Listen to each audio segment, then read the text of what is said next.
बहुत विश्वास लेकर आयो शिव महापुराण की कथा में। जितने लोग भी यहाँ कथा सुनने बैठे हो और आस्था चैनल पर जितने सुन रहे हो या फेसबुक यूट्यूब पर जितने सुन रहे हो, बड़े विश्वास से सुन रहे हो। और ये मायापुरी से, हर की पौड़ी से, गंगा के घाट से हम भी आपको विश्वास के साथ कहते हैं, दिल से कथा सुनना 3 महीने के अंदर वो दिल से तुम्हें प्रदान कर देगा। दिल से सुनो, दिखावे से दूर हो जाओ बिल्कुल।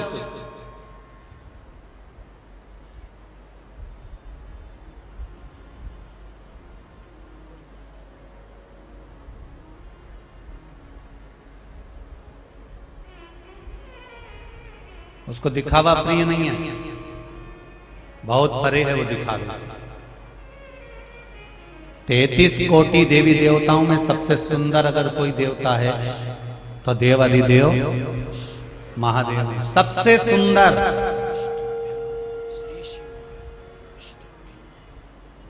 और पहले एक कथा सुना चुके हैं इसी हरिद्वार की। गंगा के घाट पर भगवान देवाधिदेव महादेव जब भस्म लगाए हुए थे तो श्री गणेश जी महाराज ने आकर विनती करी थी, पिताजी मेरे को आपसे कुछ कहना है। पिताजी ने पूछा क्या कहना है, क्या कहना है आपको,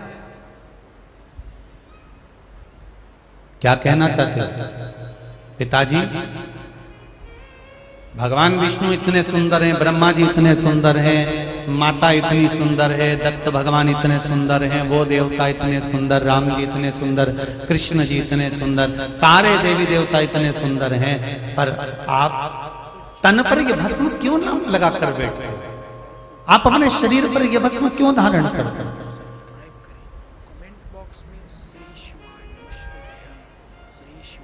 पिताजी आज मुझे आपको बिना भस्म के देखना। शंकर भगवान ने कहा गणेश रहने दे। गणेश जी बोले नहीं नहीं नहीं, मेरे को तो आपको बिना भस्म के देखना है तो देखना है, चाहे कुछ भी हो। और भगवान गणेश जी महाराज ने जिद पकड़ ली। गणेश जी ने जिद पकड़ी, शंकर भगवान गंगा जी के जल में डुबकी लगा ली। और जो डुबकी लगा के बाहर निकले,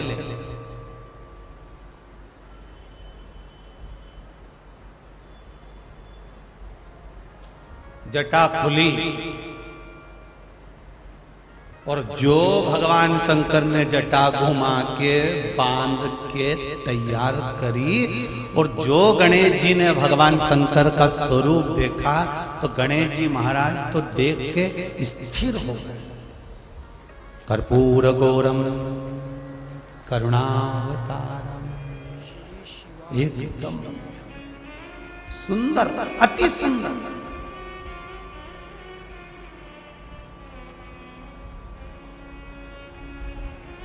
कहते हैं गणेश जी महाराज ने सहस्त्र नेत्र कर लिए शंकर भगवान को देखने के लिए। और गणेश जी महाराज ने जब सहस्त्र नेत्र करे भगवान शंकर को देखने के लिए, थोड़ी देर बाद नेत्र बंद कर कर गणेश जी महाराज ने कहा, हाथ जोड़ के निवेदन है तुम तो भस्म चढ़ा लीजिए। हाथ जोड़ के निवेदन है वापिस भस्म चढ़ा लीजिए। तो शंकर भगवान ने कहा वापिस भस्म क्यों चढ़ाने की बोल रहे हो गणेश जी? तो गणेश जी कहते हैं बस निवेदन करना चाहता हूं कि आप भस्म चढ़ा लो, क्योंकि मैं अपनी मां से ज्यादा सुंदर किसी को नहीं देखना चाहता। मैं अपनी माता से ज्यादा सुंदर नहीं देख सकता किसी को भी। मेरी माता जगत जननी जगदम्बा, मेरी माता पार्वती बड़ी बड़ी सुंदर है महाराज, उससे ज्यादा सुंदर मैं नहीं देख सकता।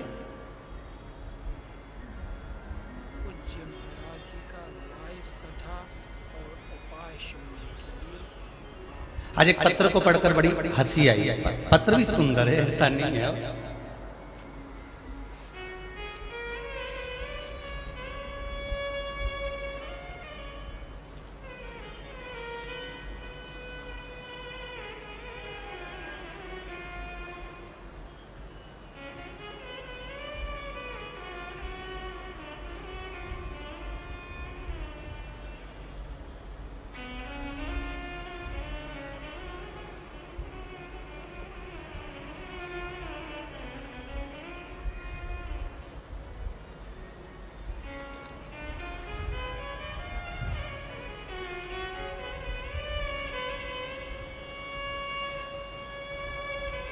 गुरुदेव श्री शिवाय नमस्तुभ्यम।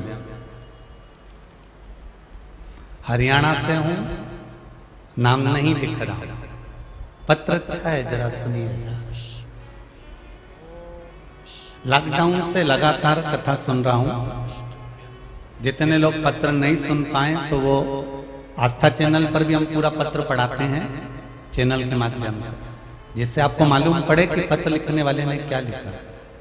लॉकडाउन से लगातार कथा सुन रहा हूं। पहले रुद्राक्ष महोत्सव में रुद्राक्ष भी, पहले रुद्राक्ष उत्सव में रुद्राक्ष प्राप्त किया। आप द्वारा दिया हुआ रुद्राक्ष का लाभ बताना चाहता हूं, पर नाम नहीं लिखना चाहता, लज्जा आती है। बाबा ने जो दिया उसका गुणगान करना चाहता हूं।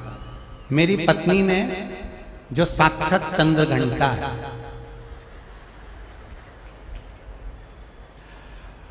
इतनी क्रोधी है, इतनी क्रोधी है, उसने जहर खा लिया। गुरुदेव बताया तकनीक की जहर खा लिया। जब गिर गई तब उसको डॉक्टर के यहां लेकर गए। डॉक्टर पूछ पूछ के रह गया कि क्या खाया है, नहीं बताया, खा गई। गुरुदेव डॉक्टर को एक दवाई देने की जरूरत नहीं पड़ी। खाने के बाद जो रुद्राक्ष उसके गले में पड़ा था, उसने उसको मुंह में धर लिया और वापिस जिंदा हो गई।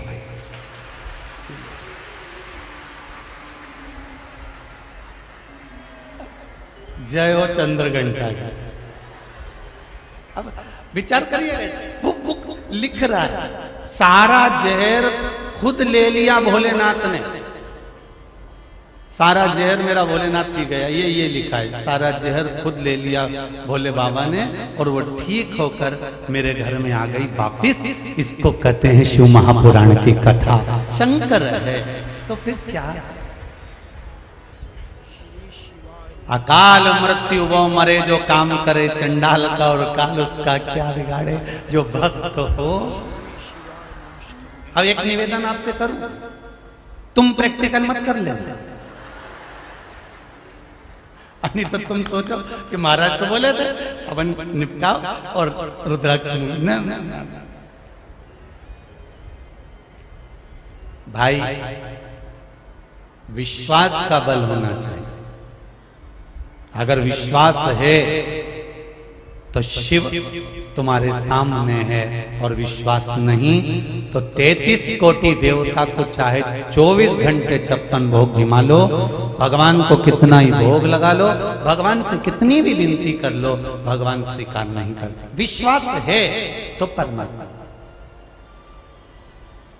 मेरा निवेदन है, अगर आप गंगा के घाट पर आए हो, आप यहाँ पर विराजमान हुए हो, अपना परिवार छोड़कर यहाँ पड़े हुए हो, तो एक बात का ध्यान रखना, संत का चोला अगर धारण करा है, साधु का चोला पहना है, तपस्वी का चोला पहना है, और गंगा के घाट पर अपना पूरा कुटुंब छोड़कर आए हो, तो फिर संसार के लोगों से मांगने की आशा मत रखना। मांगना तो मेरे देवाधिदेव महादेव से, आशा छोड़।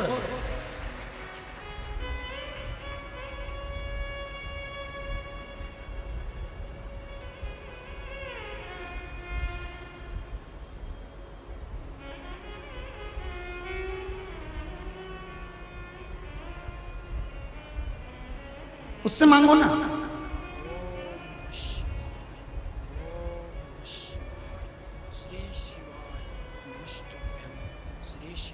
जो दुनिया को देता है वो तुम्हें दिए बगैर रह जाएगा। माता के गर्भ में जब हम पड़े हुए थे तो अंदर पेट भर दिया। भगवान को मालूम था तेरे दांत नहीं होंगे तो माता के स्तनों में दूध दे दे। मरने के बाद भी कोरोना महामारी में उसने ये प्रूफ कर दिया कि तेरे परिवार वाले आग लगाने नहीं आएंगे, तेरे परिवार वाले हॉस्पिटल में तुझे देखने नहीं आएंगे।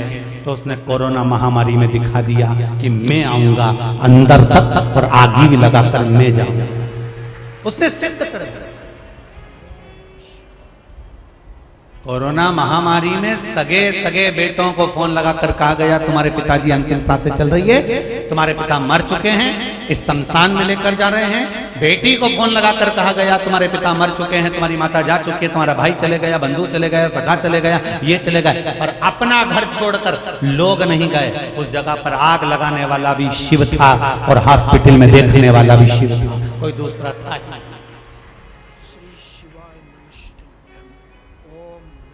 कोई आप इस चैनल को सब्सक्राइब करें, लाइक करें, कमेंट बॉक्स में श्री शिवाय नमस्तुभ्यम जरूर। अंतिम बिंदु में कोई साथ दे ना दे, पर शिव तो है।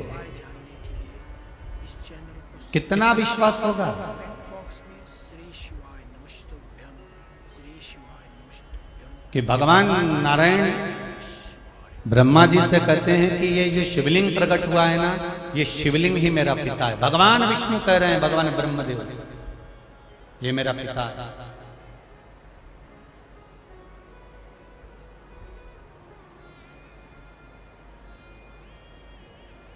भगवान ब्रह्मा जी को हंसी आ गया।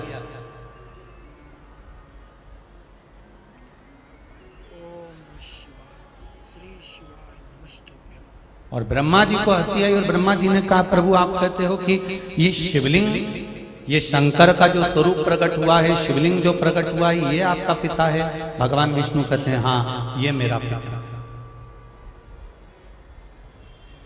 तो आपके पिताजी के सिर कहाँ है, चरण कहाँ है? भगवान विष्णु चरण ढूंढने के लिए निकले और भगवान ब्रह्मदेव सिर ढूंढने के लिए निकले। दोनों में चतुर अगर कोई है तो वो चतुर नारायण भगवान विष्णु हैं, जिन्होंने शंकर जी का सिर ढूंढने का प्रयास नहीं करा, शंकर भगवान के चरण ढूंढने का प्रयास करा।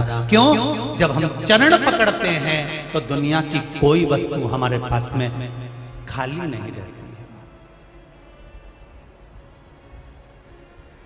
बहुत ध्यान देना।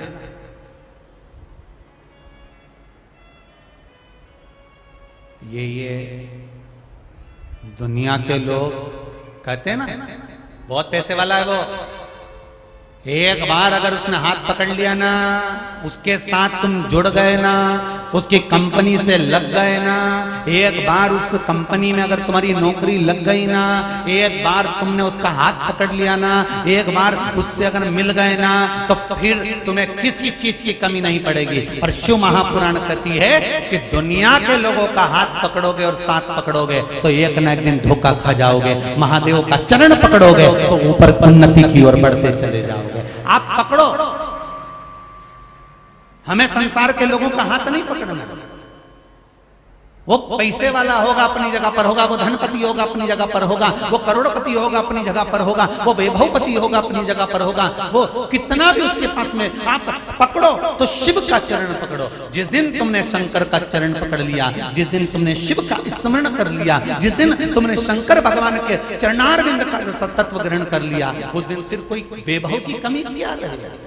जरूर लिखें पूज्य महाराज जी का लाइव कथा और उपाय जानने के लिए इस चैनल को सब्सक्राइब करें। कमेंट बॉक्स में श्री शिवाय नमस्तुभ्यम, श्री शिवाय नमस्तुभ्यम। रावण को सोने की लंका दे दी, भस्मासुर को कंकण दे दिए। बद्रीनाथ भगवान विष्णु को अच्छा लगा तो मेरे नारायण को दे दिया।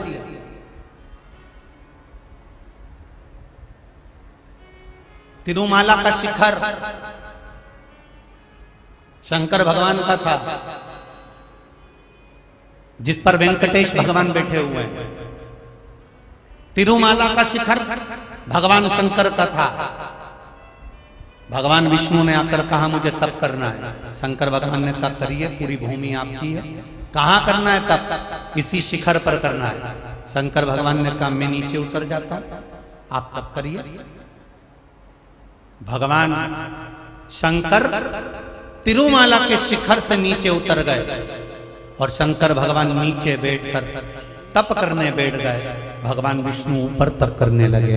ऊपर बैठकर भगवान विष्णु ने तप करा तो वो तिरुपति के नाथ वेंकटेश भगवान हो गए, और नीचे मेरा शंकर बैठकर तप करते हैं तो कपिलेश्वर महादेव हो गए। बैठे नीचे आपको पसंद आ गया ना ये घर, ले लीजिए। आपको पसंद आ गया ना ये भूमि, ले लीजिए। आपको पसंद आ गया ना ये जगह, ले लीजिए। शिव को उससे मोह नहीं, आसक्ति नहीं। शंकर तो कहते हैं मेरा भजन करने वाला, मेरा कीर्तन करने वाला, मेरा मंत्र जाप करने वाला, मेरा ही स्मरण करने वाला, मेरे मंत्रों में डूबने वाला यदि भगवत स्मरण में डूबा हुआ है तो मैं उसके लिए सर्वस्व प्रदान कर सकता हूं। वो ले जाए जो चाहिए।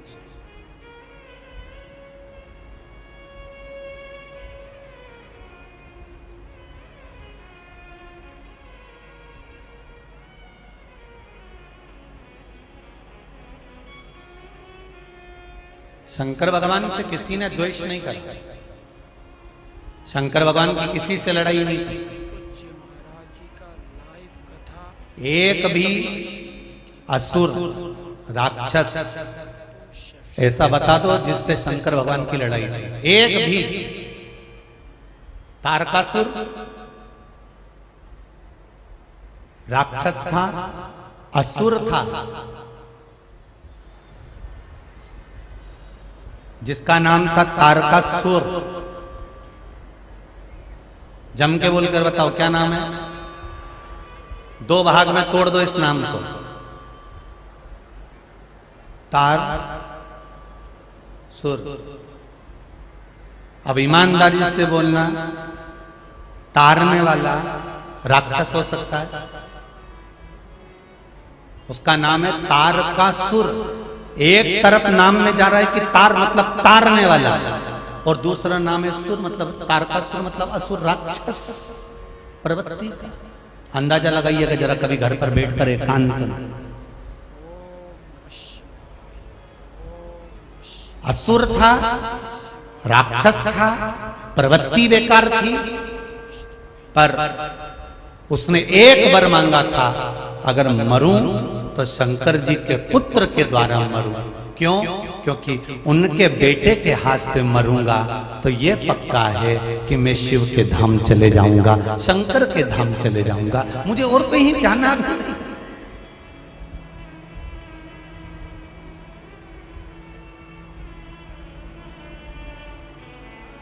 ऐसा कोई एक असुर बता दो, एक राक्षस बता दो जो शिव जी से द्वेष करता था। कंस भी शंकर भगवान की पूजन करता था तो रावण भी भगवान शंकर की पूजन करता था। तारकासुर भी भगवान शंकर की पूजन करता था। तारकाक्ष, विदुम्माली, कमलाक्ष की भी शिव की पूजन करते थे। भस्मासुर शंकर का स्मरण करता था। ऐसा कोई असुर नहीं जो शिव का स्मरण नहीं करता होगा, शंकर का भजन नहीं करता होगा। भगवान शंकर की किसी से लड़ाई नहीं थी। भगवान शंकर का किसी से बैर नहीं था। बस शंकर भगवान का बैर किसी से नहीं था, पर सज्ञ ससुर से था।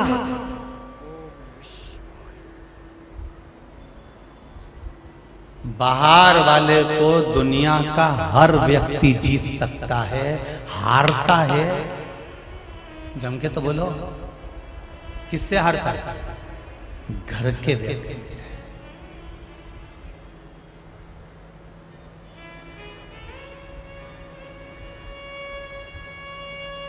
ये दुनिया को जीत कर आ जाए। बड़े बड़े लोग इसके सामने हाथ जोड़ कर खड़े होते हैं, और जब ये घर आता है तो जगदम्बा के आगे हाथ जोड़ के खड़ा हो। थोड़ी सी तेरे हाथ जोड़, वो चंद्र घंटा। थोड़ा सा बड़े बड़े लोग इसके जोड़े, और ये व्यक्ति बाहर जीत सकता है, पर घर में जीतना बड़ा कठिन काम है। और मेरे शंकर, मेरे शिव का कोई द्रोही नहीं, कोई दुश्मन नहीं। अगर दुश्मन था तो एक ही था, वो था दक्ष प्रजापति, भगवान शंकर के ससुर। इसी हरिद्वार के पास में, यहीं के निवासी हैं, पास में ही उनका नगर है कनखल।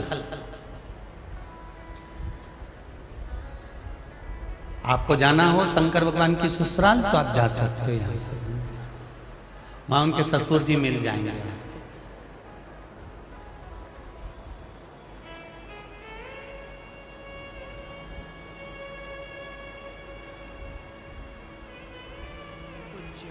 कल हम भी गए थे ना, तो पहुंचे तो मंदिर बंद हो गया। तो आशीषम से पूछा, तुमने क्या बिगाड़ा है दक्ष प्रजापति का? हमने कहा कुछ नहीं बिगाड़ा, अपन शंकर की पार्टी के हैं इसलिए मिलने से मना कर दिया है। घंटी बजाओ, बेल बजाओ, दरवाजा पर आवाज लगाओ। आप में से कुछ माताएं वहां पे खड़ी भी थी। कौन कौन था वहां पर? कल आप थे तो वहां खड़े हुए थे।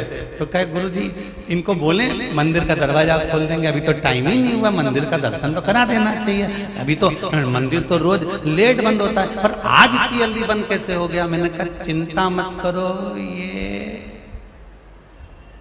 शंकर भगवान के ससुर है, चिंता नहीं करना।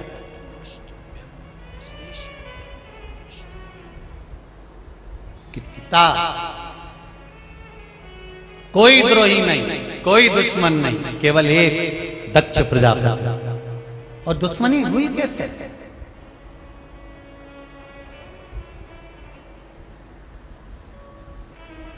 कैसे दुश्मनी?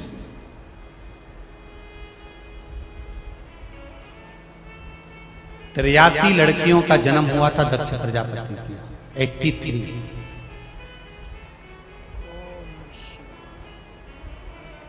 आज के जमाने में अगर एक बेटी का जन्म हो जाए तो लोग मंदिर मंदिर जाके माथा रगड़ के आए, एक छोरा दे देना, छोरा दे देना, छोरा दे देना। अब वो छोरा दिया कि छिछोरा दिया मालूम नहीं।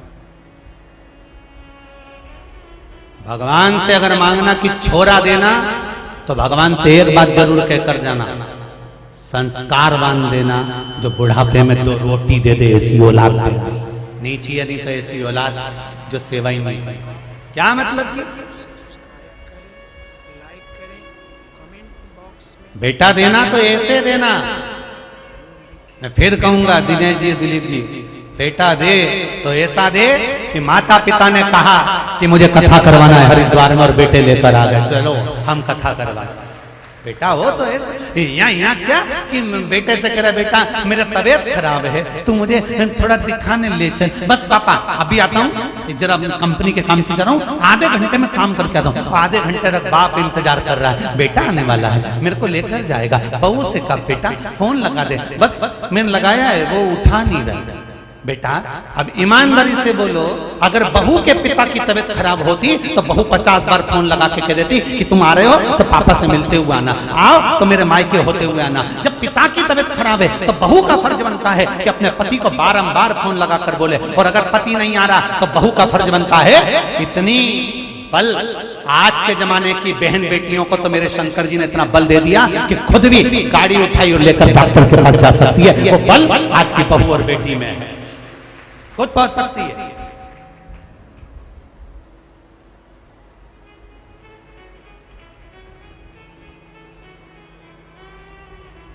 बेटा मुझे डॉक्टर बहू करी, मैंने फोन लगा दिया, मैंने उनको बुला दिया, मैंने उनको बोल दिया, वो आते होंगे। आधे घंटे का शाम को 4 बजे आया, और 4 बजे आया और मालूम पड़े पिता का शरीर और बेकार हो गया। तो वो किस काम का तुम्हारा कर्म, किस काम का तुम्हारा व्यापार, किस काम की तुम्हारी वो फैक्ट्री, किस काम की तुम्हारी वो दौलत, किस काम की वो तुम्हारी संपदा साहब। अंत समय में संपदा काम नहीं आती भाई। तुम्हारा किया गया अच्छा कर्म, तुम्हारा किया गया अच्छा व्यवहार, तुम्हारा किया गया सत्कर्म तुम्हारे अंत। फिर वो कल वाली बात याद रखना, तुम्हारी डिग्रियां नीचे देखी जाएगी, ऊपर तो तुम्हारा केवल करा हुआ सत्कर्म देखा जाएगा। ये डिग्री तुम्हारे पास है कि नहीं, भजन तुम्हारे पास है कि नहीं, तुमने बुजुर्गों की सेवा कितनी करी, तुमने बड़ों का आदर कितना करा, तुमने भूखे को भोजन कितना कराया, तुमने पानी कितना पिलाया, तुमने आदर कितना करा, तुमने सत्संग कितना करा। ऊपर ये डिग्रियां नहीं देख सकते, ऊपर तुम्हारा दान पुण्य स्मरण भजन कीर्तन नाम जाप देखा जाए।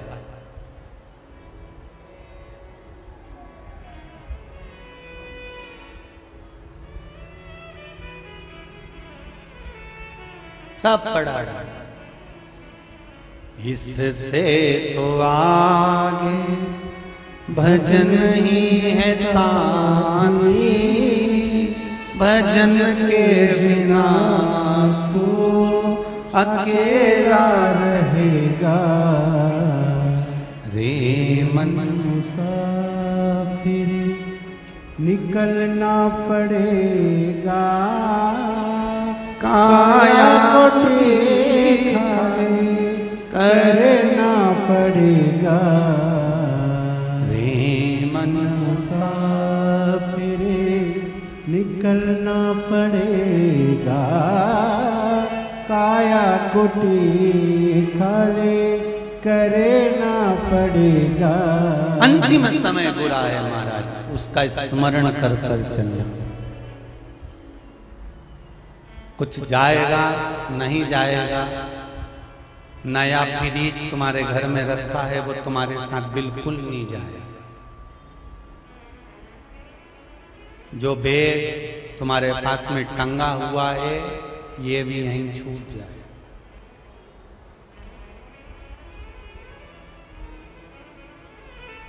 जो आसपास में बैठे हैं वो भी यहीं छूट जाए। जाएगा क्या? जो तुमने भजन किया, जो तुमने स्मरण किया।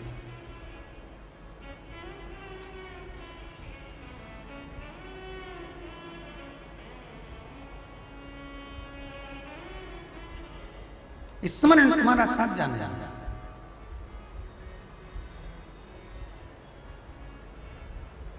द्वेष करा दक्ष प्रजापति ने, शिवजी से करा।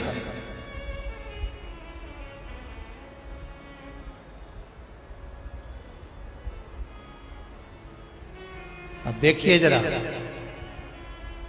83 लड़कियों का जन्म हो चुका था दक्ष प्रजापति के। 83 बेटियां जन्म ले चुकी थी केवल, और 83 बेटियों का जन्म लेने के बाद में उन 83 बेटियों का विवाह भी कर दिया था दक्ष प्रजापति ने।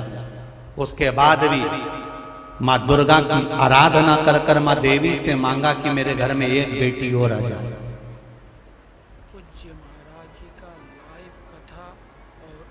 एक बेटी का और जन्म होना चाहिए, और हुई। माँ दुर्गा ने कहा बेटी ढूंढने कहाँ जाऊंगी, मैं खुद आद्य शक्ति बनकर, सती बनकर प्रसूति के गर्भ से जन्म ले लूंगी, मैं खुद आऊंगा। क्यों चिंता करता है दक्ष, तेरे घर में बेटी बनकर आ।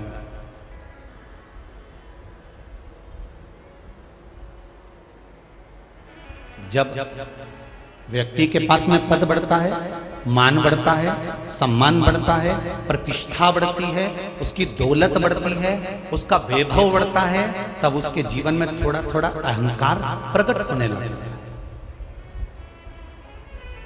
थोड़ा थोड़ा अभिमान, थोड़ा अहंकार, थोड़ी अभिमतता उसको प्रकट होने लगता है।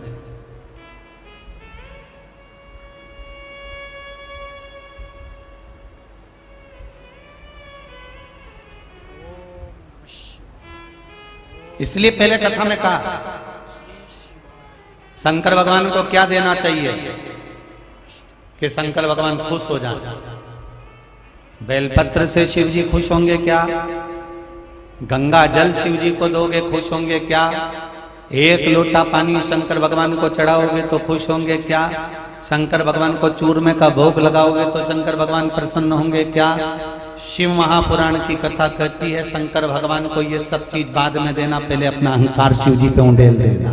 अपना अहंकार शंकर जी को दे दो कि मेरे भीतर जो अहंकार, रावण ने शंकर भगवान को सिर काट कर दिया, रावण ने शंकर भगवान को हीरा पन्ना दिया, रावण ने शंकर भगवान को रिझाने के लिए कैलाश पर्वत को उठा लिया, रावण ने शंकर भगवान को रिझाने के लिए यज्ञ अनुष्ठान तप साधना करी, रावण ने शंकर भगवान को रिझाने के लिए स्वयं शंकर जी को ले जाकर लंका में स्थापित करना चाहता था। रावण शंकर जी को प्रसन्न करने के लिए अंबर पितांबर धन दौलत संपदा सत्ता सब कुछ देता था। रावण शंकर जी को रिझाने के लिए त्रिपुंड लगा लेता था, रावण शंकर जी को रिझाने के लिए सब कुछ कर लेता था। बस रावण शंकर जी को रिझाने के लिए सब कुछ करा और शंकर रीझ भी गए। रावण ने सब कुछ शिव को दिया पर रावण ने एक चीज शंकर भगवान को नहीं दी, और रावण ने अपना अहंकार शंकर जी को नहीं दिया। अगर अहंकार शिव को दे देता तो रावण मरता ही नहीं और दिग्विजय प्राप्त करता।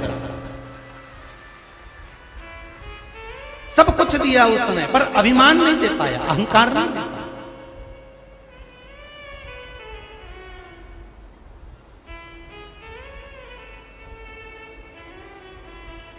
सब कुछ दिया हुआ, पर अहंकार नहीं, अभिमान। और महाराज सबसे प्रथम आप मंदिर में जाएं, कथा में जाएं, भगवान की भक्ति में जाएं, स्मरण में जाएं, भगवान के भजन में जाएं, तो पहले अहंकार दे दो। आप कितने भी बड़े धनपति हो, कितने भी बड़े करोड़पति हो, कितनी भी आपके घर में नौकर लगे हो, कितनी भी आपकी सत्ता हो, कथा में जाकर जब बैठना तो ये सोचना कि मैं एक श्रोता हूँ, शंकर जी की कथा सुनने आई हूँ, मुझे इससे ज्यादा कुछ नहीं आता। मेरे घर में कितने नौकर, कितना वैभव, कितना सोना, कितना चांदी, मुझे उससे कोई मतलब नहीं। मैं तो शिव की आराधना करने आई हूँ और मुझे तो कथा सुनना है। जरूरी नहीं कि मैं यहाँ बैठकर सुनूं, वहां बैठकर सुनूं, कि पीछे बैठकर सुनूं, कि आगे बैठ के सुनूं, कि आस्था चैनल पर सुनूं, कि फेसबुक पर सुनूं। मुझे तो कथा सुनना है। मुझे केवल शंकर तत्व चाहिए, मुझे केवल शिव चाहिए, मुझे शिव की भक्ति चाहिए, इससे ज्यादा कुछ।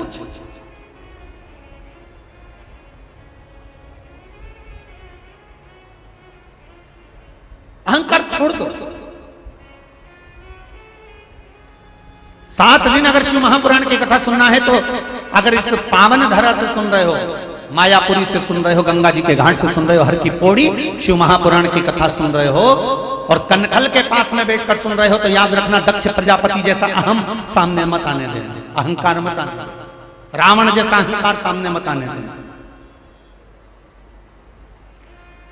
हरिद्वार के पास में रहते थे, तुम घूमने जाओ और मालूम पड़े थोड़ा सा भी दक्ष प्रजापति का स्वभाव लेकर मत आ जाना, अहंकार लेकर मत आ जाना। नहीं तो कहते हैं जिसके साथ रहते हो ना उसके जैसा बुद्धि हो जाती है। नहीं तो तुम जाओ कनखल और वहां से अहंकार लेकर आ जाओ कि नहीं मैं हूं।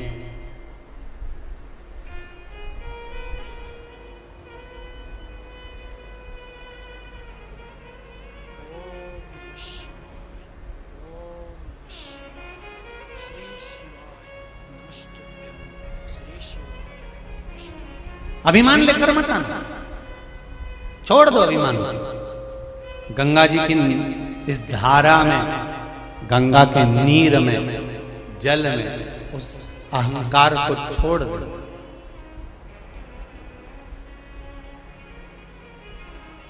यहां से जितने लोग कथा सुनने के लिए आए हैं हरिद्वार की धरा पर, यहां से जब घर पहुंचो तो थोड़े बदले बदले नजर आए घर के लोग के। हमारी अम्मा थोड़ी बदली बदली दिख रही है, हमारे दादाजी थोड़े बदले बदले दिख रहे हैं, तो समझो कि कथा का असर हुआ। नहीं तो जैसी थी तो धनगढ़ के वो जैसी थी वो तुम, और जाते से ही चालू हो जाए, सही से बैठ जाए, एक दूनी धर के बाऊ ओ बाबू, अरे ओ इंदौर वाली,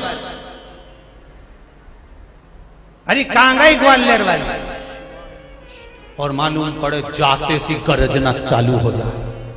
तो बहुओं भी मन में सोचे, हे भगवान, गंगा मैया नहा रही थी तब तू क्यों नहीं ले गई, यहाँ वापस भेज दिया।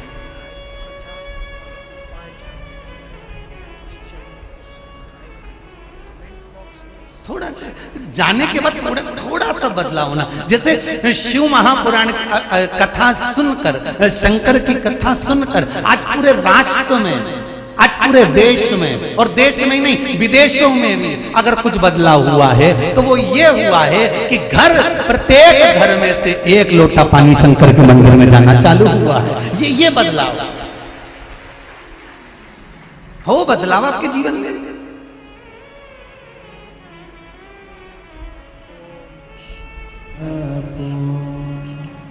एक बात का स्मरण,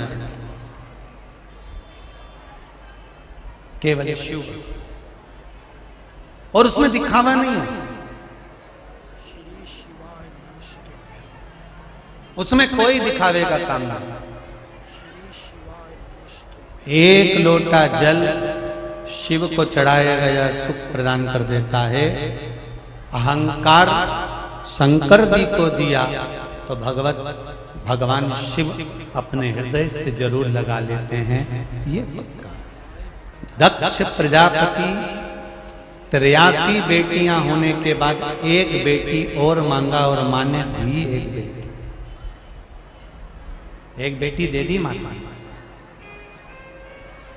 कहा मैं खुद स्वयं आपके घर में जन्म लूंगा, खुद आऊंगी मैं। और जितने भी यहां पर माता पिता बैठे हुए हैं और जितने लोग आस्था चैनल पर कथा सुन रहे हैं या फेसबुक यूट्यूब पर सुन रहे हैं, एक बात कहूंगा, आपके घर में अगर बेटी ने जन्म लिया है तो यह विश्वास मानकर चलना, बेटी तुम्हारे घर में अगर जन्मी है तो वो पिता का भाग्य बनाने के लिए जन्मी है। वो बेटी साधारण नहीं।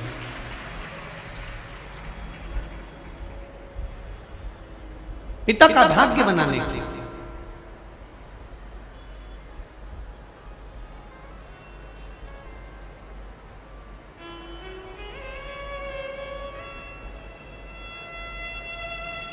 सती माता का जन्म हो गया, देव ऋषि नारद का आगमन हो गया।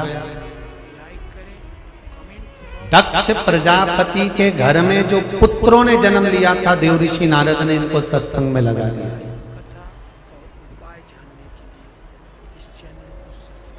तो नारद जी को श्राप दिया था दक्ष प्रजापति ने कि तुम एक जगह पर नहीं टिक पाओगे, एक जगह पर नहीं रह पाओगे। श्राप दिया था नारद जी ने नारद जी को, तो नारद जी एक जगह पर नहीं रह पाता, एक जगह पर नहीं टिक पाता। पर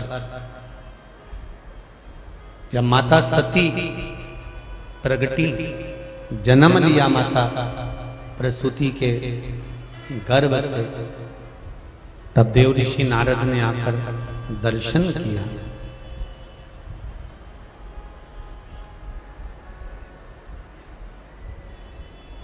और दर्शन कर कर देव ऋषि नारद ने एक बात दक्ष प्रजापति के सामने कह दिया कि आपके घर में जो बेटी का जन्म हुआ है ना, ये कोई साधारण नहीं।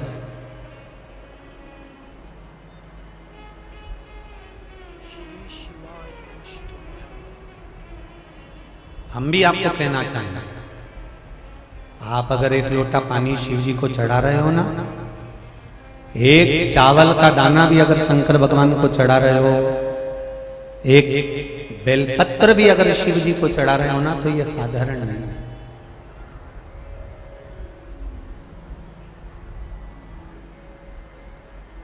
शिव महापुराण की कथा सुन रहे हो, यह साधारण नहीं है।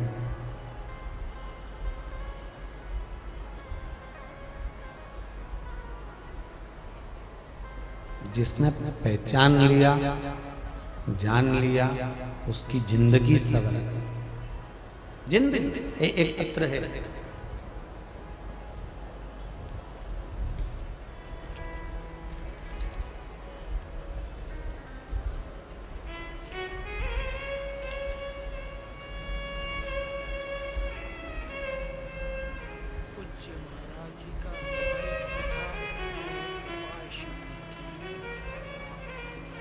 उषा जी हैं, विकास नगर तहसील कैंप पानीपत हरियाणा। कहीं बैठी हैं? हाथ हिलाइए, दोनों दोनों हाथ हिला दीजिए। हर हर महादेव। आप ही ने लिखा है पत्र, इसमें आपने खूब सुंदर सुंदर व्याख्यान वर्णन किया है। हम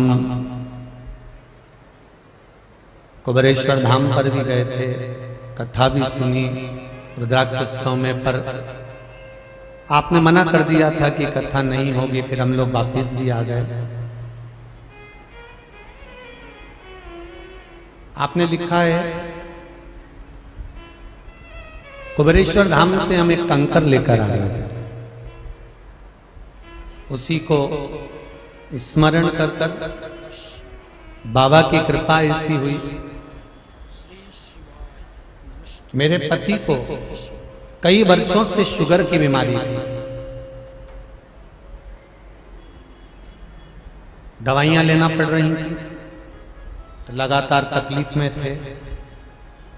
बेलपत्री वाला प्रयोग, रुद्राक्ष के जल का प्रयोग, ये दोनों सुख दे गया और मेरे पति को अब शुगर लेवल में है। जोरदार ताली बताइए। पति आए आपके साथ में जी। हर हर महादेव। स्वस्थ हैं बाबा की कृपा, बस बाबा की कृपा बनी रहे। गुरुदेव,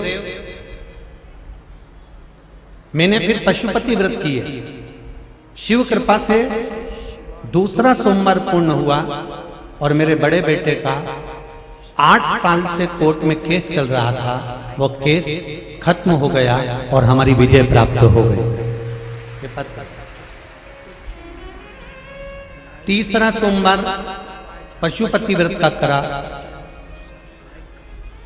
छोटे बेटे की बिटिया का एडमिशन बहुत बड़े स्कूल में बाबा देव अधिदेव महादेव की कृपा से हो गया। ये शिव बैठिए। हर हर महादेव। बाबा कृपा करे। शिव करुणा, शिव कृपालु, शिव दयालु। आपका विश्वास,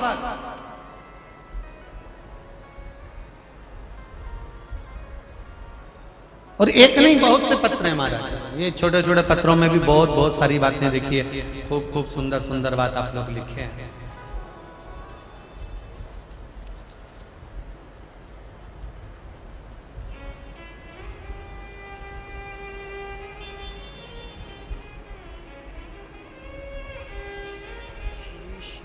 अलका अग्रवाल बिजनौर से कहीं बैठी हैं तो हाथ हिला सकते हैं। अलका जी अग्रवाल बिजनौर से, आप ही हैं? दोनों हाथ हिला दो एक बार। हर हर महादेव। आपने पत्र में लिखा है, गुरुदेव मेरे दामाद को बहुत परेशानी थी, कार्य में, धंधे में, व्यापार में कहीं पर भी उन्नति नहीं थी। उनका 10 साल से कोई काम नहीं हो रहा था। कथा सुनी, देखी और उन्हें संकट के दिनों में आपने जो बताया था उपाय, वो करने को कहा। गुरुदेव, उन्हें 4 दिन लगे उस उपाय को करने में और उनका हरिद्वार में ही खनन का काम चालू हो गया और बाबा की ऐसी कृपा हो गई कि बाबा ने खूब बरकत कर दी है, अब कोई कमी नहीं। ये शिव कृपा है। बैठिए बहन। हर हर महादेव। शंकर की करुणा उदार है। आप 1 लोटा पानी अगर शिव को चढ़ा रहे हैं, 1 चावल का दाना भी अगर शिव को समर्पित कर रहे हैं, मात्र 1 बेलपत्र भी अगर शिव को आप समर्पित कर रहे हैं तो उसका फल मिलेगा ही। भजन का फल कभी कम नहीं होता भाई।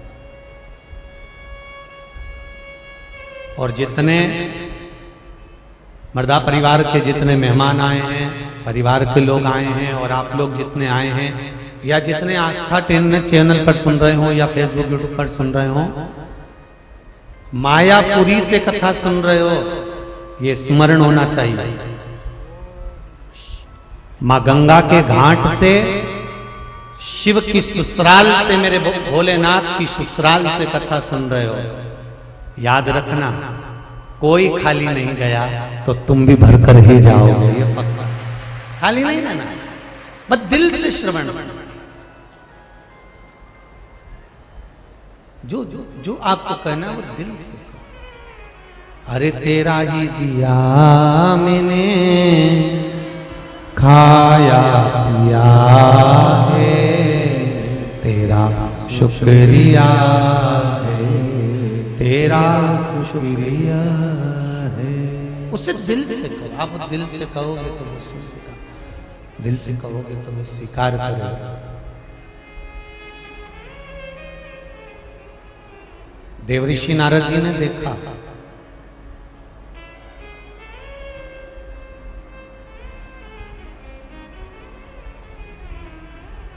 कह दिया ये जो बेटी है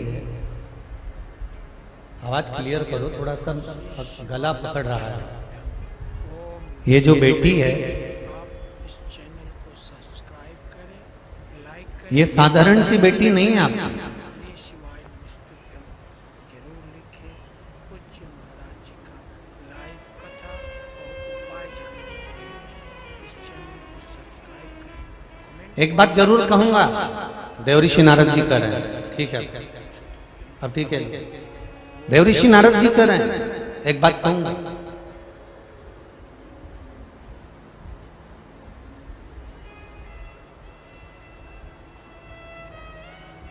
दक्ष प्रजापति बेटी आपके घर में जन्मी है, पर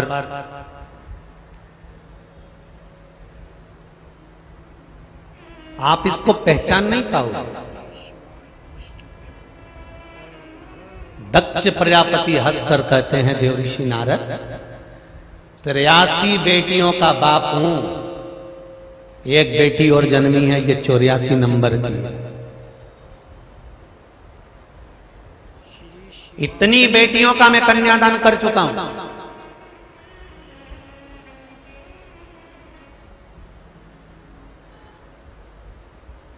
और क्या विवाह करा है मैंने, ये मैं जानता हूं। पूरी सृष्टि इस प्रमाण को जानती है कि दक्ष प्रजापति ने अपनी बेटियों का विवाह कैसे करा और कितनी शान और शोहरत से करा। देव ऋषि नारद ने एक बात कही दक्ष प्रजापति से, सुनो दक्ष, बेटी का विवाह करने वाला, उसके विवाह में खर्च करने वाला, पैसा लगाने वाला बाप नहीं होता। देव ऋषि नारद कहते हैं, जिस घर में बेटी जन्म लेती है वो बाप का भाग्य बना देती है विवाह से पहले।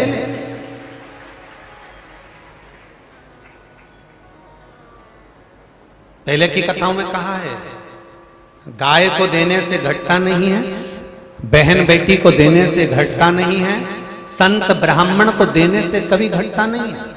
गौ माता को अगर एक रोटी दे रहे हो तो तुम्हारा कुछ घटने वाला नहीं है, तुम्हारे यहाँ बढ़ने वाला है। बहन बेटी ने अगर तुम्हारे यहाँ जन्म लिया है, बहन बेटी तुम्हारे यहाँ आ रही है, तुम उसको कुछ दे रहे हो तो तुम्हारा घटने वाला नहीं और बढ़ने वाला है। संत ब्राह्मण अगर तुम्हारे दरवाजे पर आए हैं, कोई ब्राह्मण, कोई संत, कोई साधु, कोई सन्यासी, कोई तपस्वी, कोई साधक, कोई उपासक तुम्हारे दरवाजे पर आया है, एक अन्न का दाना भी खिलाया है, उसका आदर भी करा है, तो तुम्हारा कुछ घटने वाला नहीं है। इन तीनों को देने से घटता नहीं है, इन तीनों को देने से तो बढ़ता है। देवऋषि नारद करें, तुम्हारा घटेगा नहीं, तुम्हारा को बढ़ेगा। अगर 83 बेटियों का तुम कन्यादान कर चुके हो तो तुम्हारे भीतर ये अभिमान नहीं आना चाहिए कि तुमने इतनी बेटियों का कन्यादान कर दिया। ये तो मेरे परमात्मा ने तुम्हें मौका दिया।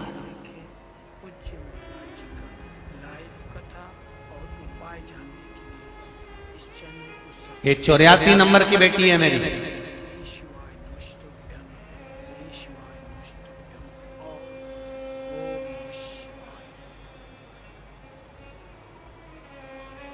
देव ऋषि नारद ने कहा, बड़ी सुंदर है, एक विनती स्वीकार करेंगे आप मेरी?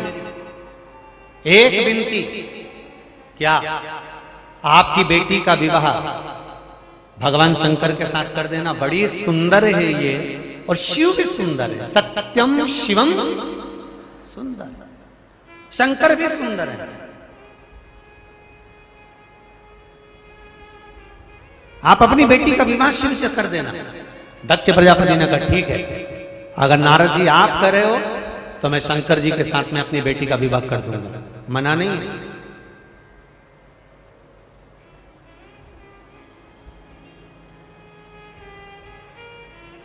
नारद जी प्रसन्न। श्री शिवाय नमस्तुभ्यं। अब आप सब लोग विचार कर रहे होंगे, जब ससुर एक ही बात में मान गया तो दुश्मन कहां से हो? अब दुश्मनी की कोई बात होना ही नहीं चाहिए फिर तो। फिर ये दुश्मनी कहां से प्रकट हो गई शिव महापुराण की कथा में? फिर दक्ष प्रजापति और शंकर भगवान दुश्मन कैसे हो गए? दामाद ने अपने ससुर का सिर क्यों कटवा दिया?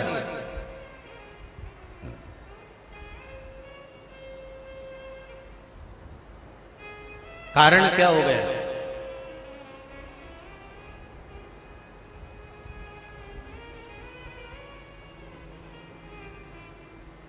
जैसे शरीर में रोग जब बढ़ जाता है तो बेलपत्री के जड़ को घिसकर चंदन बनाकर उस चंदन को शंकर का लेपन कर कर उस चंदन को निकालकर उसी की गोली बनाकर, जो लेपन शिव पर कराए उसी को निकालकर उसकी गोली बनाकर शरीर में रोग होने पर हफ्ते में एक बार श्री शिवाय नमस्तुभ्यम कहकर उस छोटी सी गोली को पाया जाता है, रोग धीरे धीरे समाप्त हो जाता है। उसी तरह शंकर का गुणगान मात्र, शंकर का मात्र स्मरण, शिव नाम का मात्र स्मरण, ये वो औषधि है तो ना जाने कितने कितने रोगों को समाप्त कर देते।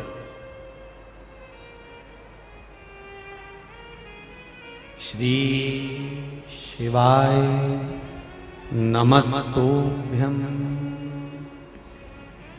श्री शिवाय नमस्तुभ्यं, श्री शिवाय नमस्तुभ्यं। ये वो औषधि है।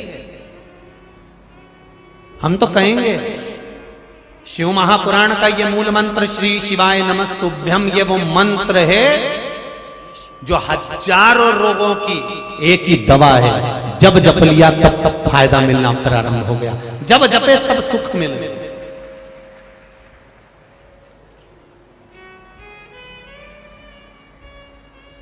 देवऋषि नारद बड़े प्रसन्न हुए, मोतीचूर का लड्डू लेकर शंकर जी के पास पहुंच गए। हर हर महादेव। शंकर भगवान ने पूछा, क्यों नारद जी कैसे आना हुआ? ब्याह पक्का करिए आया आपका? शंकर जी बोले, किसका? आपका। शंकर भगवान ने कहा, किसके साथ? दक्ष प्रजापति की यहाँ कन्या हुई है, बस उसी के साथ ब्याह पक्का कराया आपका। शिव जी बोले, अभी तो जिंदगी पड़ी है, कन्या बड़ी होगी, पढ़ेगी, विद्याध्ययन करेगी, कुछ सीखेगी, करेगी, तब तो विवाह होगा। अब इतना समय किसने देखा है?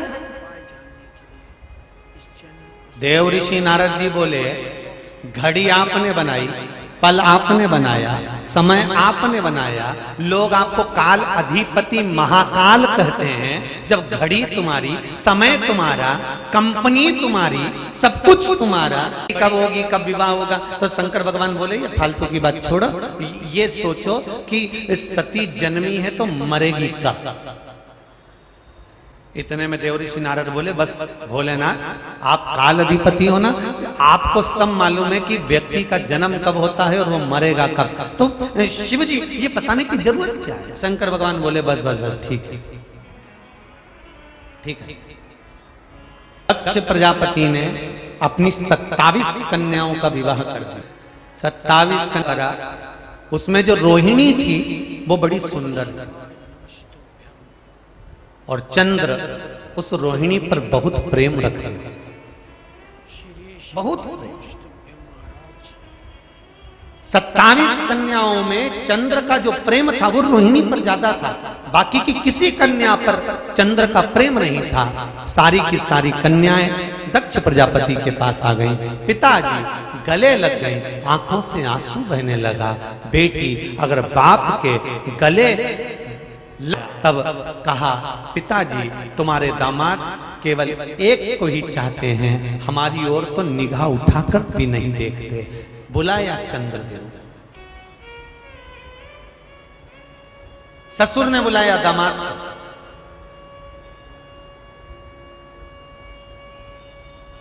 सुनो जमाई साहब, आप हमारे दामाद हो, जमाई हो, आपको समझा रहे हैं। 27 बेटियां आपके साथ में ब्याही है, 27 ही बेटी का आदर आपको करना चाहिए, 27 ही बेटी का आदर और सम्मान आपको करना चाहिए, 27 बेटियों के प्रति आपका प्रेम होना चाहिए। 27 जो बेटियां हमने आपको दी है, हर बेटी के साथ आपको सम्मान की दृष्टि से देखना चाहिए। ये ससुर का फर्ज है कि वो एक बार दामाद को समझा दे, एक बार समझाए। एकदम कोई भी बात कहो ना तो एकदम गुस्से में मत कहो कि किसी को एकदम जरा सा तुमको किसी ने आके कहा, बेटी ने आके आंख में आंसू भर के रोई और उसने कहा कि मैं तो इतनी दुखी हुई, इतनी दुखी, इतनी दुखी, और बेटी ने जैसे ही कहा और इतना ससुरा जी तो तलवार खींची और यूं टूट पड़ा। कहाँ है फोन लगा? अभी के अभी फोन लगा, और जो फोन लगाया और जो बकना चालू करा, देसी और विदेशी सब बक दी।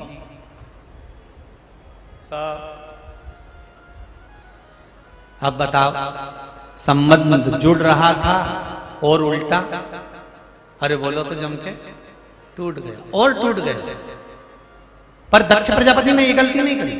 दक्ष प्रजापति ने तो दामाद को समझाया, जमाई को बताया कि देखो तुम ये गलती कर रहे हो, तुम ये गलत कर रहे हो, तुम्हें ये सही करना चाहिए, तुम सबके प्रति प्रेम रखो।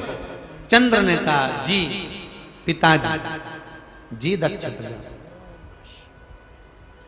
अब गलती नहीं होगी, मैं अपनी गलती को स्वीकार करता हूं, अब गलती नहीं होने दूंगा, पक्का वचन देता हूं मैं आपको, वचन।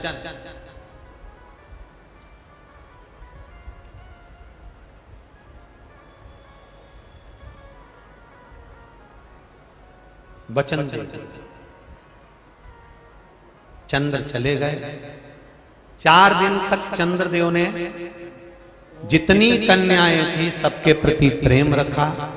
5वें दिन फिर रोहिणी के प्रति प्रेम रखा तो अब वापिस कन्याएं आई और आज पिता के गले लगकर फिर रो दी, फिर रो दी।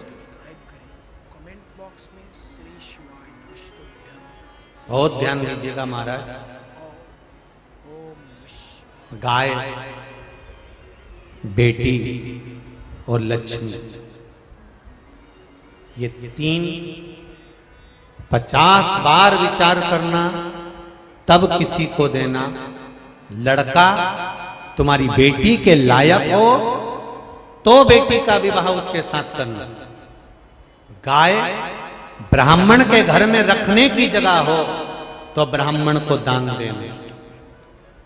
लक्ष्मी किसी ऐसे के कटोरे में मत डाल देना कि वो पैसा लेकर जाए और शाम को मदिरा की दुकान पर या मांसाहार में या वेश्यावृत्ति में लगा दे।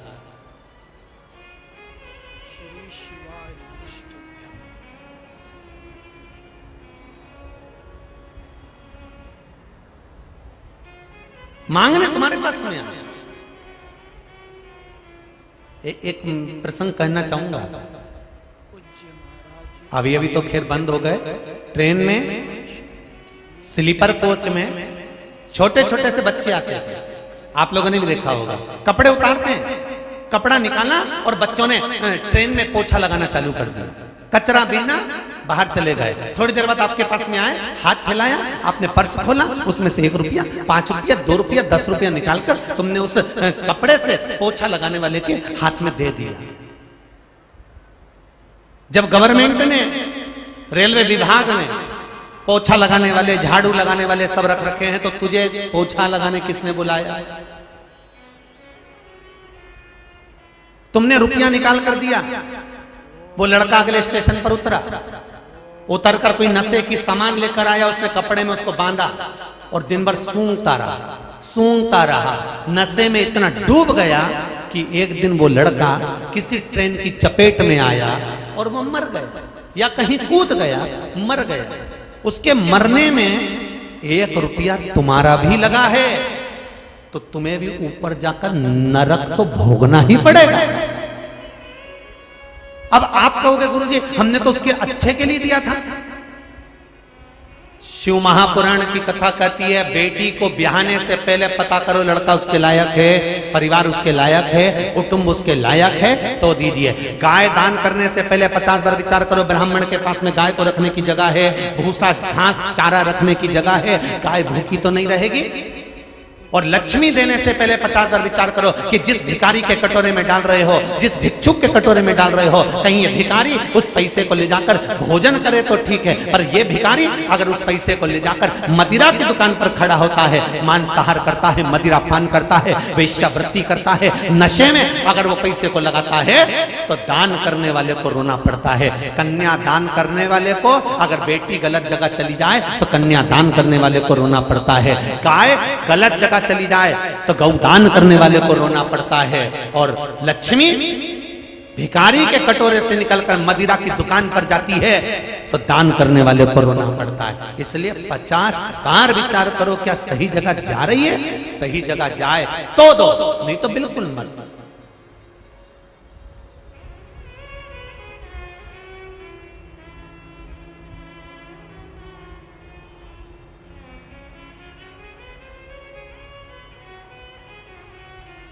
थोड़ा बचाने का प्रयास। इस व्यासपीठ से एक निवेदन करना चाहूंगा, बड़े बहुत विद्वान से विद्वान लोग भारत की भूमि पर बड़े बड़े पद पर बैठे हुए हैं, उनसे एक निवेदन करना चाहूंगा।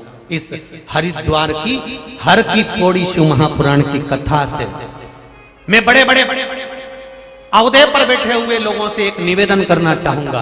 मैं किसी का नाम नहीं लूंगा, पर एक निवेदन करना चाहूंगा कि जो संत का चोला पहनकर, साधु का चोला पहनकर, जोगी सन्यासी का चोला पहनकर, तपस्वी का चोला पहनकर अगर भिक्षा मांगते हैं और भिक्षा मांगने के बाद अगर वो मदिरा पीते हुए दिखते हैं तो सबसे पहले उनका चोला उतरवा देना चाहिए। सबसे पहले धर्म को बचाने का प्रयास करना चाहिए।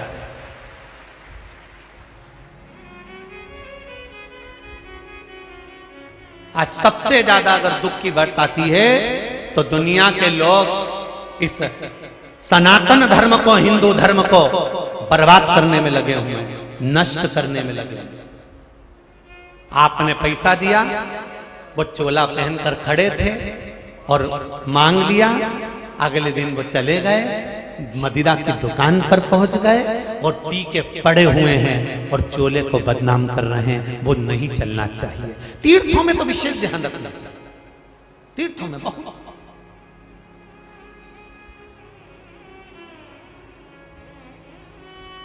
प्रत्येक तीर्थ में ये चीज का बिल्कुल स्मरण होना चाहिए।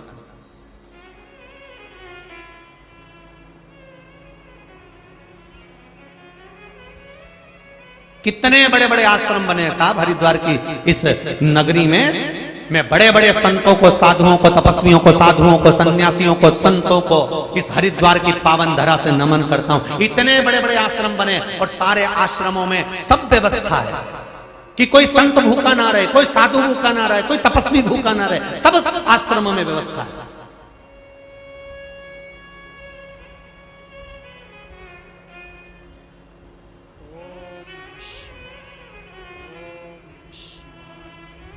उसके बाद भी अगर आप संत का चोला पहनकर भिक्षा मांगते हुए दिखते हो तो उसमें हमारा सनातन धर्म की हंसी उड़ती है, उसमें थोड़ा सा हास्य व्यंग बन जाता है।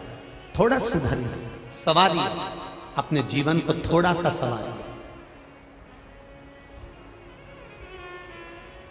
और फिर निवेदन करूंगा जीजियों आप सबसे, भगवान ने आपको धन दिया है, खूब दान करो, मैं मना नहीं करूंगा। तुम्हारा मन पड़े वहां दान करो, मना नहीं करूंगा। पर एक बात जरूर कहूंगा कि अगर कोई भूखा है उसको भोजन करा दो, पानी की जरूरत है पानी पिला दो। अगर पैसा दे रहे हो तो पहले परख करना, कहीं ये शाम को जाकर मदिरा तो नहीं पिएगा, तब दे दो तो मुझे चलेगा, मुझे चलेगा, पर गलत जगह ना जाए।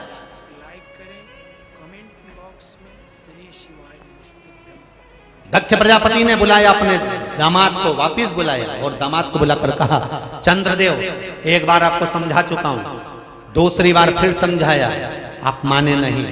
आज ये दक्ष प्रजापति तुम्हारा ससुर तुम्हें श्राप देता है, तुम्हारी काया का रोग हो जाए और तुम्हारा शरीर, तुम्हारी काया बेकार हो जाए। जिस काया का तुमको अभिमान है, जिस काया का तुमको अहंकार है, तुम्हारी वो काया बेकार हो जाए। चंद्र आंख से आंसू बहाता रहा, चंद्रदेव ने दक्ष प्रजापति के चरण पकड़ लिए। मैं आपकी बेटियों का पति हूं, क्षमा कर दो। नहीं माने। चंद्र रोते रोते चले गए। कई दिन चंद्र को रोते रोते निकल गया। शरीर चंद्र का गलने लगा, बेकार होने लगा, टपकने लगा। तब देव ऋषि नारद ने देखा, नारद जी संत है, साधु है, सन्यासी, तपस्वी, साधक, उपासक। जो संत होता है, असली जो संत होता है, वो दूसरे के दुख को देखकर दुखी हो जाता है।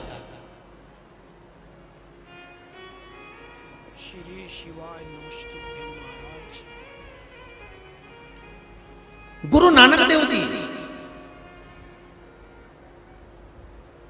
एक बार अपनी माता जी के साथ में जा रहे थे और गुरु नानक देव जी ने अपनी माता से कहा, मां, ओ मां, मां। नानक देव जी की मां ने पूछा, नानक क्या बात है? मां, ये कोई बैठा है और बैठा है और बहुत देर से ये भिक्षा मांग रहा है। इसके पास में कुछ नहीं, मेरे पास में कुछ रखा है, मैं इसको दे दूं? मां ने कहा, जी नानक जाओ दे दो। उपाय सुनने के लिए आप हमारे चैनल को सब्सक्राइब करें। नानक ने उनको जो रोटियां रखी हुई थी, टिक्कड़ रखी हुई थी, वो दे दी। उसने खाया। उसने नानक देव जी से मांगा क्या कि नानक देव जी से क्या कहा, वो छोटे से नानक से क्या कहा? मेरे जैसे ना जाने कितने होंगे जो भूख से बिलखते होंगे, उनका अन्न का भाग क्या नानक आप हर जगह पर जाकर दे सकते हो? नानक देव की आंख में से आंसू बहा तो मां ने अपने पल्लू से पोंछ कर कहा, नानक तू रो रहा है? अभी तो तू भोजन देकर आया और अब क्यों रो रहा है? नानक कहते हैं, मां, अगर ये शरीर रहा तो एक बात तो कहूंगा कि मृत्यु लोक में कोई भूखा ना सोए, उसका प्रयास ये नानक देव कर रहेगा, उसका प्रयास। और आज गर्व होता है, बड़ा गर्व महसूस करता हूं मैं सिख समाज पर, जो गुरुद्वारों में कोई भूखा चले जाता है तो बिना भोजन के वापिस नहीं आता, भोजन कर कर ही आता है। आज गर्व महसूस होता है ये सब सोच कि कोई भूखा तो नहीं आ रहा। 7 जात का आदमी एक जाजम पर बैठ कर भोजन करता है, उसकी गर्वता होना चाहिए कि गुरु नानक देव ने ये चालू कर दिया कि कोई भूखा ना सो। आओ आओ और जाओ।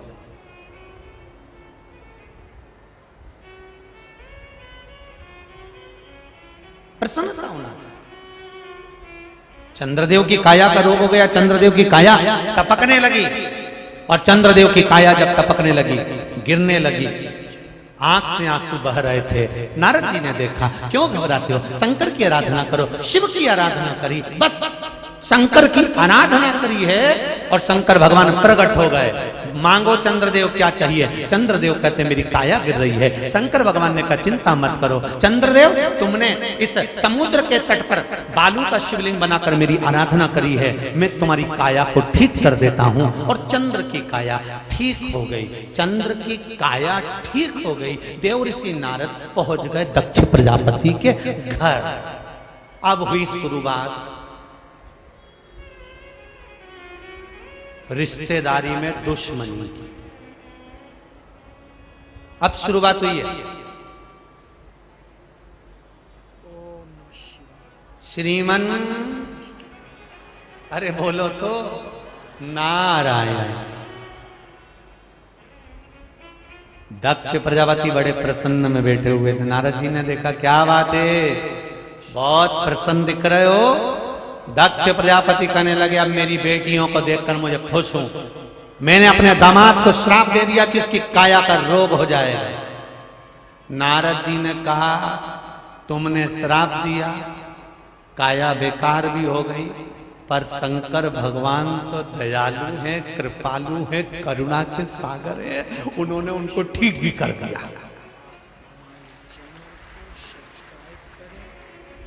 सिंहासन पर बैठे थे, दक्ष प्रजापति उठ के खड़े हो गए।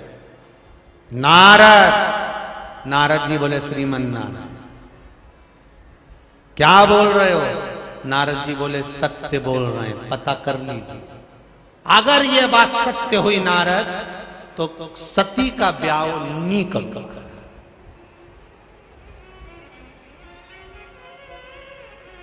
सती का विवाह नहीं करने वाला।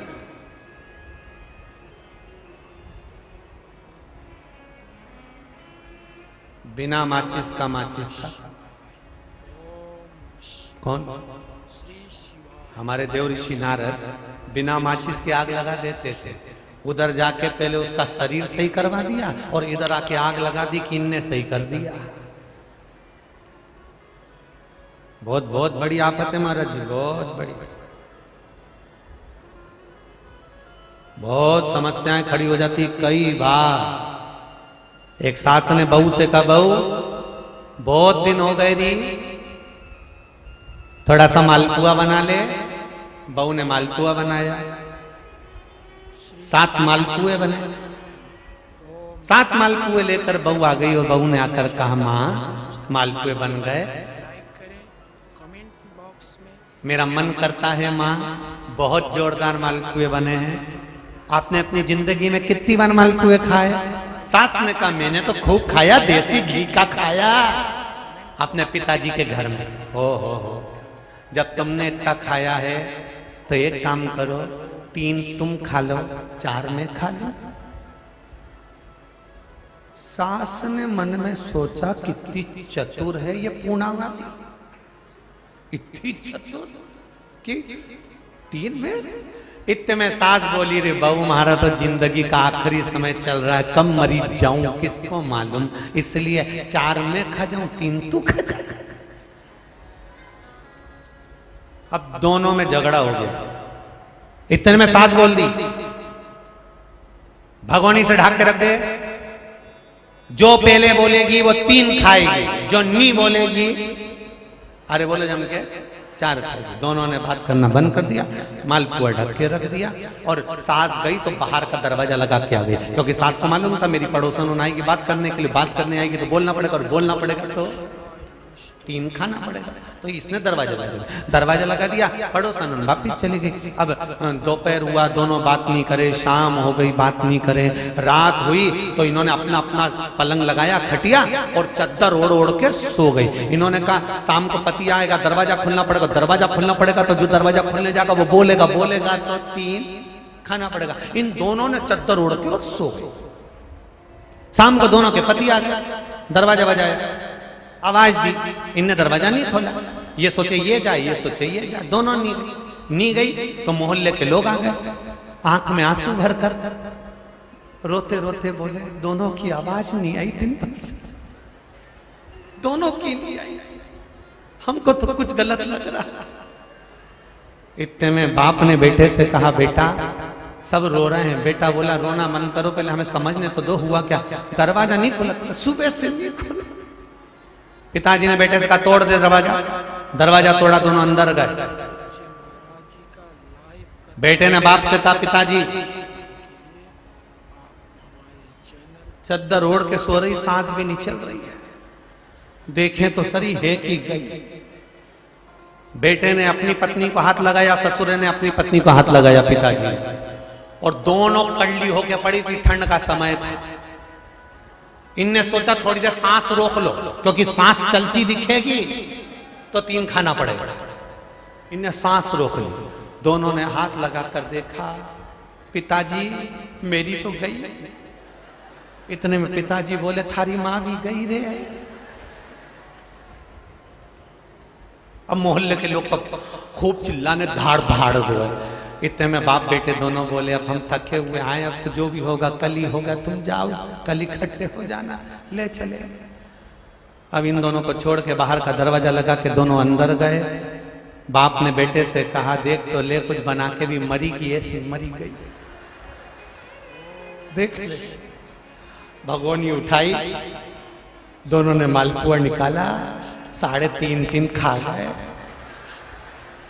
भगोनी औंधी धर के सो गए।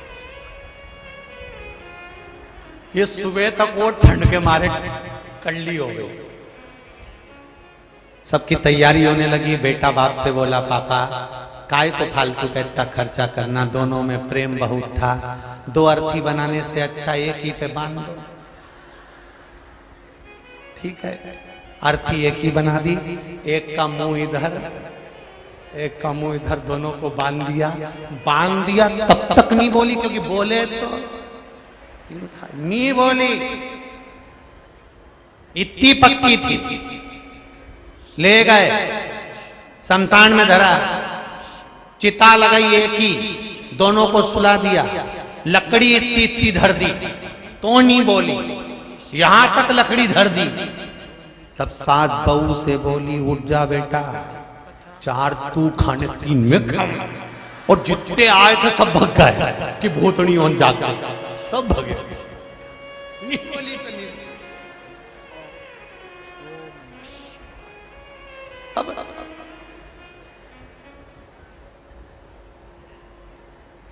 ये देवऋषि जो नारद है ना, ये एक तरफ तो स्वास्थ्य ठीक करवाया है और दूसरी तरफ आग भी लगाया है। आग क्या लगाई कि सही कर दिया शंकर, और शंकर भगवान का नाम सुनकर के शिव ने ठीक करा, शंकर ने श्रेष्ठ कर दिया, तो क्रोध आ गया। दक्ष प्रजापति ने कहा, सुनो नारद, अब मैं अपनी बेटी सती का विवाह शिव के साथ नहीं करूंगा।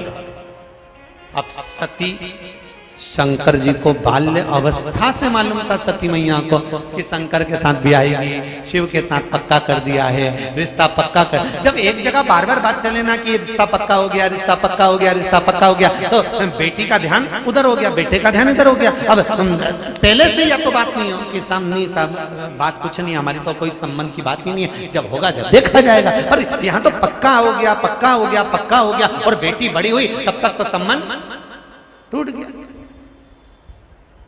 सती मैया ने मन से भगवान शंकर को स्नेह कर लिया, प्रेम कर लिया।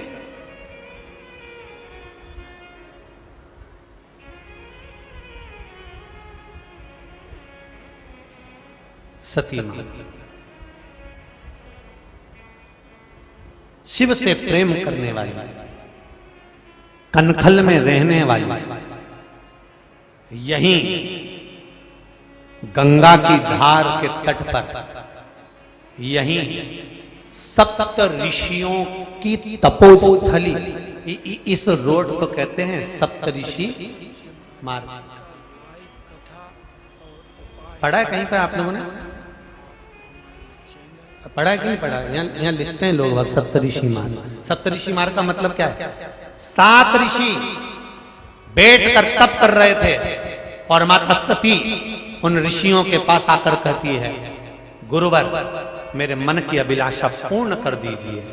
ऋषियों ने कहा, आप चिंता मत करो, आप और शिव को एक करने के लिए हम शंकर की आराधना करेंगे। इतने में मालूम पड़ गया दक्ष प्रजापति को कि ऋषि भी सती के साथ हो गए हैं, तो उन्होंने गंगा जी से विनती करी, हे गंगा, तेरी अविरल धारा इन ऋषियों के पास जाना चाहिए, और जो ऋषि तप कर रहे हैं तेरे जल के कारण बह जाना चाहिए। अगर ये बह गए तो जो तुम अनुष्ठान कर रहे हो वो अनुष्ठान टूट जाएगा। तो सती शिव की नहीं और शिव सती की नहीं।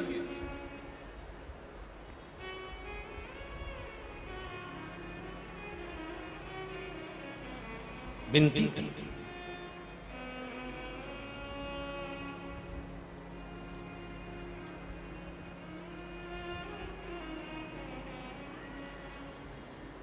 अब मां तो मां है। दक्ष प्रजापति ने आवाज लगाया, गंगा आओ। और यहां 7 ऋषि बैठकर सती के अनुष्ठान कर रहे हैं, सती के लिए एक सम्मुखता में एक अनुष्ठान का फल सती को देना चाहते हैं। आओ और गंगा जी इन ऋषियों को बहा कर ले जाओ। परमार्थ करने वाला अच्छा करने वाला, दूसरों को सुख देने वाला, कभी किसी को दुख नहीं देता। जैसे ही गंगा मैया आई, ऋषियों को देखा तो 7 ऋषि अलग अलग बैठकर तप कर रहे थे। दक्ष प्रजापति का कहना तो माना, गंगा जी आई भी सरी, पर गंगा उन 7 ऋषियों को छूकर नहीं गई, उनके आसपास से निकलकर चली गई। 7 ऋषियों के पास में से निकलकर। बॉक्स में श्री शिवाय नमस्तुभ्यं। ये जो गंगा जी की धारा आप लोग देखते हो, देखिए कोई आप लोगों के मन में आता होगा, गंगा यहाँ से जा रही है, वहां से जा रही है, इधर से जा रही है, इधर बाजू से जा रही है, पीछे से जा रही है, कितनी सारी धारा है। 7 धारा, 7 ऋषि विराजमान हुए, और 7 ऋषि जहां विराजमान थे, 7 धारा के रूप में गंगा उनके आसपास से निकलकर चली गई, पर 7 ऋषियों को छुआ नहीं। शिव महापुराण की कथा कहती है, शंकर के भजन करने वाले को, स्मरण करने वालों को दुनिया की कोई आंच नहीं आ सकती, कोई छू नहीं सकती। अब भजन तो करो, शिव का स्मरण तो करो।